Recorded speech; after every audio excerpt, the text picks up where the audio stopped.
आदमी था। उसके पास एक घोड़ा था और एक गधा था। वो इन दोनों को बाजार लेकर जा रहा था। आदमी ने अपना सारा सामान गधे पर लाद रखा था। घोड़ा गुरूर से अकड़ता हुआ चल रहा था। गधा बेचारा भारी बोझ के नीचे दबा जा रहा था। उसे 2 कदम चलना 2 भर था। आखिर उसने घोड़े से कहा, भाई घोड़े, थोड़ा सा बोझ तुम ले लो, मैं इतना बोझ लेकर नहीं चल सकता।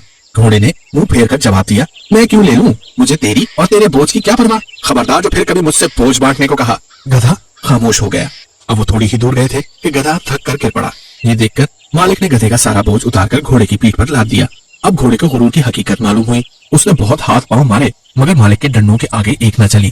मजबूर होकर उसे सारा बोझ बाजार तक ले जाना पड़ा। रास्ते में गधे ने घोड़े से कहा, भाई अगर तुम पहले ही थोड़ा सा बोझ ले लेते तो सारा बोझ लेकर क्यों चलना पड़ता। घोड़े ने शर्मसार होकर सर झुका लिया। दुनिया में बहुत से लोग ऐसे हैं जो दूसरों को मुसीबत में देखकर खुश होते हैं और उनकी मदद नहीं करते, मगर जब उन पर मुसीबत आती है तो रोते चिल्लाते और शोरगुल मचाते हैं। हमें चाहिए कि दुख दर्द में अपने भाइयों का हाथ बटाएं और उनकी मदद